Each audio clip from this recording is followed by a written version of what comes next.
Hello and welcome back. This is tutorial number 3. Uh,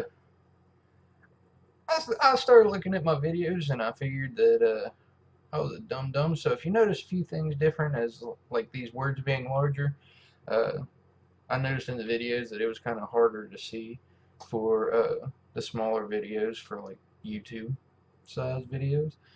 So I upped the size a little bit so it's easier to see. And also, being the dum-dum that I am, I forgot to tell you that this href right here is actually what's known as an attribute, which I'll actually go over a few more things, a few more other attributes later on that you can actually add to basically any tag. So all of these up here are attributes also. Um, But anyway, in this actual tutorial, I want to go over um, images and basically inline styling so you can actually change some of your stuff. So first things first, I want to go over images. So if we actually go ahead and run this and we'll click this link, we'll go to W3 schools and let's go here, and I just like this picture, so I'm going to actually save this image,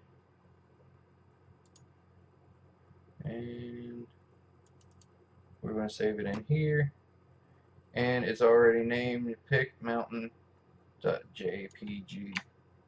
So we'll copy that and we'll save it in here, and we'll exit out of that. We'll just make a new one, and then whenever we actually get right here, let's actually put in the tag img, and this one you don't really have to have a closing tag to it because it basically closes itself.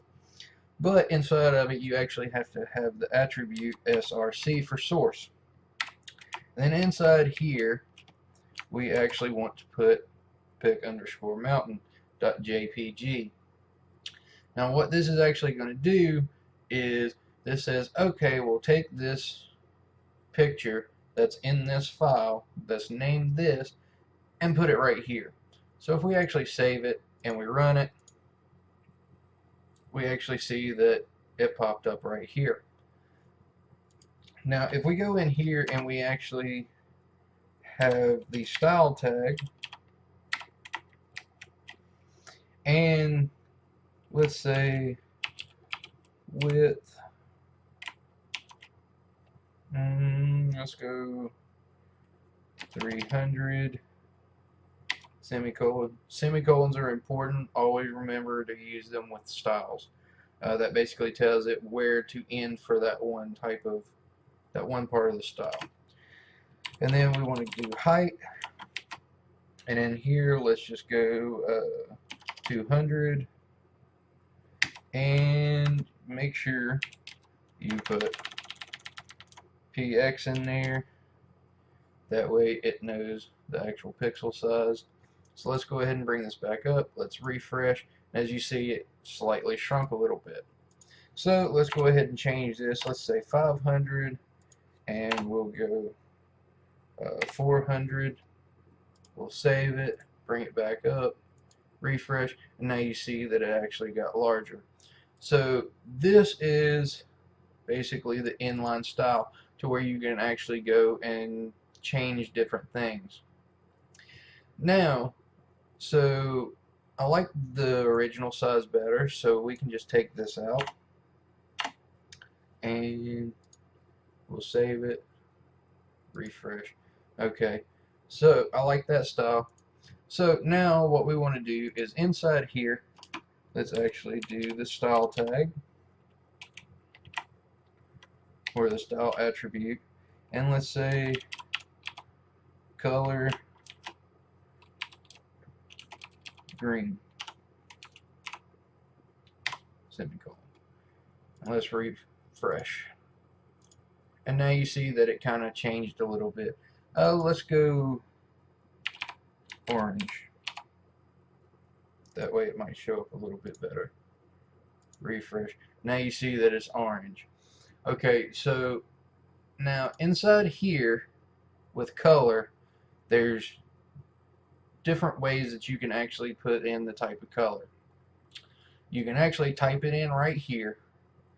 You can actually put in a hex color, which you start off with the pound sign, and then you go FF 2564.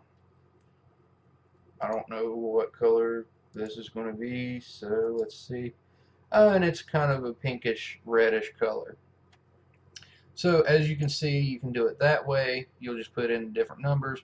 This is basically red, blue, green. So you just, these first two numbers decide how much red, second two, how much blue, how much green, and then this third is how much blue. The third way to do it is RGB,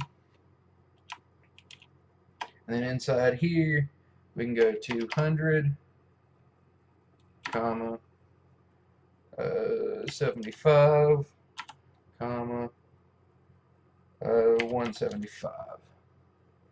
And let's save that, go back over here, refresh, and now it's actually purplish. So basically that's how you actually change the colors to make it actually, look different for inline coding anyway. Now, say we wanted to do the actual background color behind everything. So inside body, let's just type the style.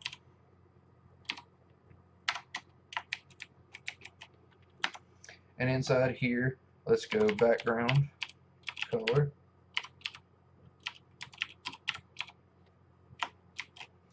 And let's go, what do I want to do? Let's go yellow. This might turn out pretty bad, but we'll see. Okay, we'll save it. And now we have yellow as the background. Now, if we actually want to change the background color that's behind here, we just put it in here, and we'll actually say blue. Oops. And we'll refresh this. And now as you see, this is blue. Okay, that isn't too good. Let's go green. Actually, let's do black. That way it'll show up a little bit better. So we refresh. Now this is black. Okay, so that's basically kind of how that works.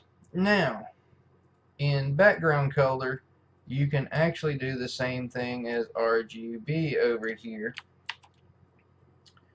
but we can actually add something to it, which is A, which is alpha. So we can sit there and actually change it to say 0.5, and that means that you can basically see through it. So let's go 255, 255, and we'll save that.